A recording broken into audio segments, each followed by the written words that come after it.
Hello everyone, स्वागत है आपका फिर से एक बार एसआर क्लासेस के अंदर। और आज हम पढ़ेंगे जो हमारा सेकंड चैप्टर चल रहा था हिस्ट्री का, 12th हिस्ट्री का, उसका आज लास्ट पार्ट जो है वो कंप्लीट करेंगे और सेकंड चैप्टर कंप्लीट फिर हमारा थर्ड चैप्टर जो है स्टार्ट होगा। मानता हूं कि वीडियो काफी दिनों से आ रहे हैं, लेकिन साथ साथ में 10th के वीडियो और हमारा एक नया चैनल जिसका नाम है SSR एजुकेशन, जिसका लिंक जो है आपको डिस्क्रिप्शन में मिल जाएगा।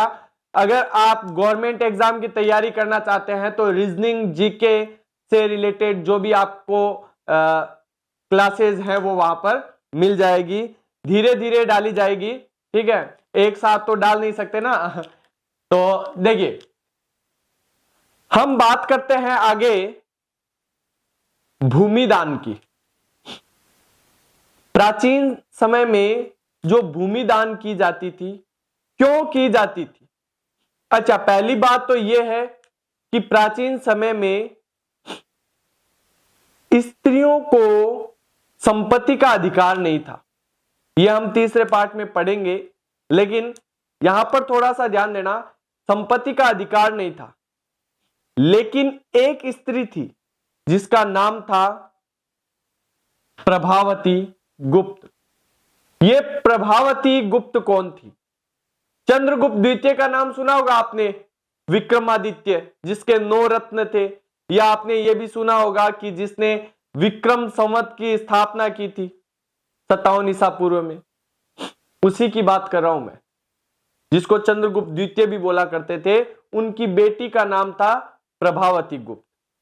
और इसका विवाह जो है वाकाटक एक राज्य के अंदर हुआ था, वाकाटक राज्य के अंदर इसका विवाह हुआ था। और इसने अपनी जो भी संपत्ति है उसमें से भूमि को दान किया था, ऐसा हमें जो है अभिलेखों से पता चलता है।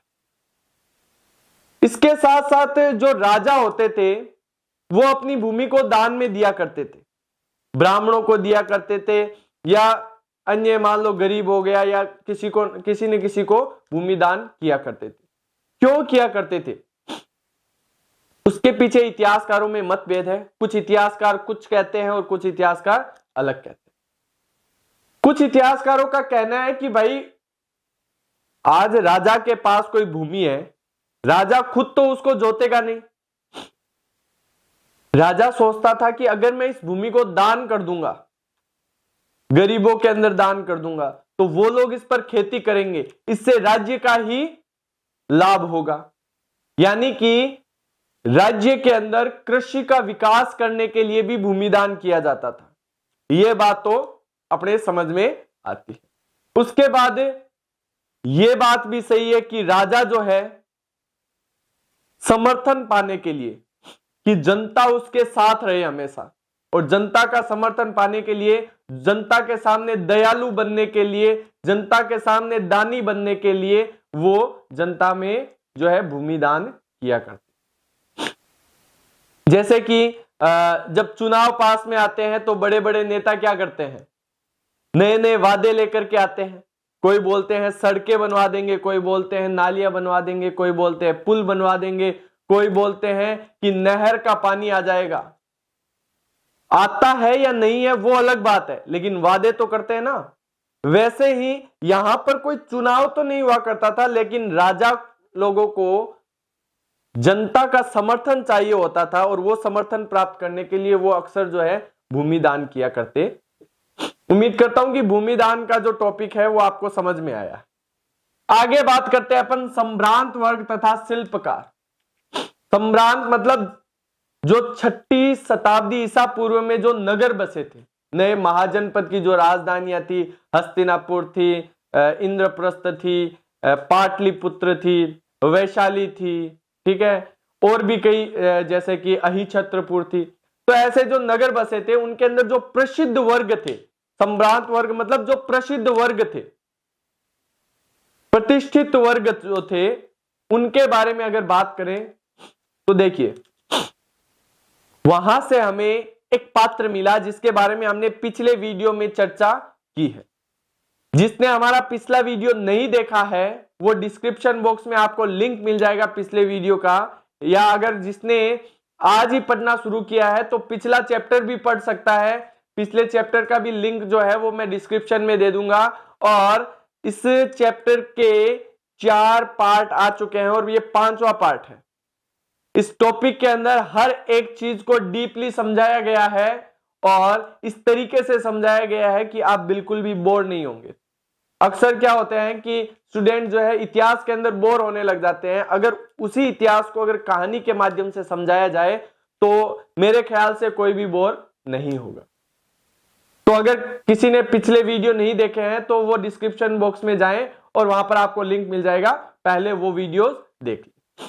तो हमने पिछले वीडियो में देखा कि हमें एक पात्र मिला प्राचीन समय का, जिसको जो है चमकदार कलई लगी हुई थी जिसके ऊपर, और राजा लोग उसको क्या करते थे, यूज करते थे। उसका नाम क्या बताया था मैंने, उत्तरी कृष्ण मार्जित पात्र बताया था मैंने।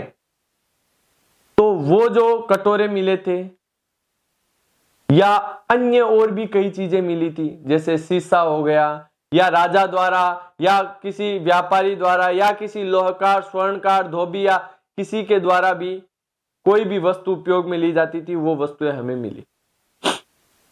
हालांकि हम उस जगह पर ज्यादा खुदाई नहीं कर सकते थे क्योंकि वहां पर वर्तमान में भी लोग रहते हैं जिस जगह पर ये थे। ज्यादा खुदाई नहीं कर सकते, लेकिन जितने भी हमें पात्र मिले हैं उनके ऊपर जिसका ये पात्र हुआ करता था उसका नाम लिखा हुआ मिला है और वो क्या काम करता था वो भी लिखा हुआ मिलता है। वो कौन से वर्ग से था वो भी लिखा हुआ। तो उसके अनुसार जो प्राचीन नगर थे, महाजनपद कालीन जो नगर थे, उसके अंदर कौन कौन से वर्ग थे, बुनकर थे, लिपिक थे, धोबी थे, व्यापारी थे। व्यापारी हमने देखा था कि व्यापारियों के वर्ग को क्या कहा जाता है, श्रेणी कहा जाता है। धार्मिक गुरु थे, लोहकार थे, स्वर्णकार थे, और इसके अलावा भी कई वर्ग जो है हमें देखने को मिलते हैं। तो अगर आपसे उदाहरण पूछे तो आपके पास बहुत उदाहरण है, आप लिख सकते। चलिए, सम्भ्रांत वर्ग और शिल्पकार भी आपको समझ में आया होगा। ठीक है, शिल्पकार से तात्पर्य है कि हमने जैसा उत्तरी कृष्ण मार्जित पात्र देखा, ठीक है, और भी कई हमें जैसे कि सिक्के मिले हैं। जब सिक्कों का प्रचलन शुरू हुआ, ध्यान देना, जब सिक्कों का धीरे धीरे प्रचलन शुरू हुआ तो जो विनिमय है, पहले वस्तु विनिमय होता था जिसके अंदर आपने पहले भी 10th क्लास में पढ़ा होगा। जब हम वस्तु विनिमय करते हैं तो एक समस्या रहती है, और समस्या कौन सी होती है, हाँ भाई, आवश्यकता का दोहरा संयोग। तो उस आवश्यकता का दोहरा संयोग क्या है वो आपने 10th क्लास में पढ़ा होगा। और इसका मतलब यह है कि भाई मेरे को जो वस्तु चाहिए, ठीक है, वो सामने वाले के पास है, तो सामने वाले को जो वस्तु चाहिए वो भी मेरे पास होनी चाहिए, तभी हमारे बीच में व्यापार हो सकेगा। ठीक है, ये समस्या रहती थी। इस समस्या से निपटारा पाने के लिए मुद्रा का चलन शुरू हुआ, और जब मुद्रा का चलन शुरू हुआ तो विनिमय जो है काफी आसान हो गया था। और विनिमय जब आसान हो गया था तो कई प्रकार के सिक्के प्रचलन में आने लगे। सबसे ज्यादा स्वर्ण सिक्के जो है किसके काल में बने थे, तो कुषाण के काल में, यानी कुषाण वंश के काल में, या हम बोल सकते हैं कि कनिष्क के काल में सबसे ज्यादा सोने के सिक्के छपे थे। और इसके अलावा सोने के सिक्के काफी हद तक गुप्त जो शासक थे, समुद्रगुप्त, चंद्रगुप्त, उन्होंने भी कई सिक्के जो है वो बनवाए थे। तो इन चीजों का भी आप खासकर ध्यान रखना। उसके बाद हमने जब चैप्टर स्टार्ट किया था तब हमने एक चीज के बारे में बताया था कि जो जेम्स प्रिशेप थे उन्होंने 2 लिपियों का अर्थ निकाला था। पहली थी ब्राह्मी लिपि और दूसरी थी खरोष्टी लिपि। ब्राह्मी लिपि जो थी ना, उसका अर्थ भी निकाला था जेम्स प्रिशेप ने, और खरोष्टी लिपि का अर्थ भी जेम्स प्रिशेप ने निकाला। कैसे निकाला ये चीज देखिए। अशोक के अभिलेख, अशोक के अभिलेख जो मिले हैं वो ब्राह्मी लिपि में थे। ध्यान रखना, कौन सी लिपि में थे, ब्राह्मी लिपि। तो अगर क्वेश्चन पूछ ले कि अशोक के अभिलेख किस लिपि में लिखे हुए थे, तो उत्तर होगा ब्राह्मी लिपि में लिखे हुए थे। सुनाई दे रहा है ना, ब्राह्मी लिपि में लिखे हुए थे। और जितनी भी भारतीय भाषा है उसकी जो मूल लिपि है वो ब्राह्मी लिपि ही मानी जाती है। ध्यान देना, 18वीं सदी के अंदर 18वीं सदी के अंदर जो भी यूरोपियन लोग थे ना, उन्होंने भारतीय पंडितों से एक तो बंगाली और एक देवनागरी लिपि, ये दोनों लिपियां जो है वो समझी। जैसा मैंने कहा, भारतीय जो भी भाषाएं हैं उनकी मूल लिपि क्या है? ब्राह्मी लिपि है। यानी कि अगर हमें देवनागरी या बंगाली ये दोनों लिपि आती है जो कि भारतीय है, ठीक है, ये दोनों आती है, तो उससे हम ब्राह्मी लिपि का अर्थ भी निकाल सकते हैं। तो यूरोपियन लोगों ने क्या किया, भारतीय पंडित जो थे उनसे 18वीं सदी में बंगाली और देवनागरी लिपि सीखी और क्या किया, ब्राह्मी लिपि को उन लिपियों के साथ मिलान किया। मिलान करने पर कुछ अक्षर सिमिलर थे, समान थे, और उसके आधार पर क्या किया गया, ब्राह्मी लिपि का अर्थ जेम्स प्रिशेप द्वारा 1838 में निकाला गया। ध्यान रखना। उसके बाद बात करते हैं खरोष्टी लिपि। इसकी खरोष्टी लिपि,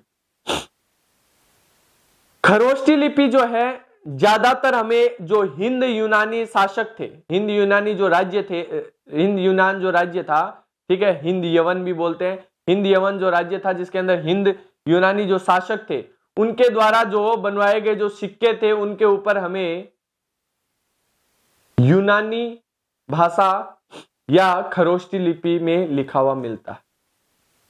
और उसका अर्थ भी, जो सिक्कों पर जो यूनानी भाषा में लिखा हुआ शब्द है उसका मिलान किया था किसके साथ,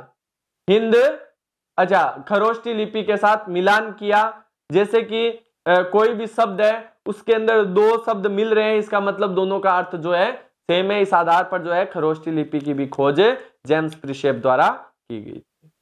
और इनके अंदर जैसा मैंने आपको बताया कि एक पियदसी नाम वर्ड का यूज किया गया है जिसका अर्थ है सुंदर राजा, या इसको हम बोल सकते हैं पियानाम्पी। ठीक है, क्या बोल सकते हैं, पियानाम्पी। ठीक है, और इसका अर्थ क्या है, सुंदर राजा। और ये किसके लिए प्रयुक्त किया गया था, अशोक के लिए प्रयुक्त किया गया। ये आपका सेकंड चैप्टर जो है वो कंप्लीट हो चुका है। उम्मीद करता हूं कि आप लोगों को अच्छे से समझ में आया है, और अगर आया है तो आप प्लीज सब्सक्राइब कर दे, लाइक कर दे, और हाँ, अपने दोस्तों के अंदर शेयर जरूर करें। जो पढ़ने वाले दोस्त जो हैं उनके अंदर शेयर करें, ठीक है, और जो नहीं पढ़ने वाले हैं, ठीक है, वो भी इंटरेस्ट लेकर के यहां पर पढ़ेंगे, इसलिए उनको भी शेयर कर दे। ठीक है, और thank you, have a nice day.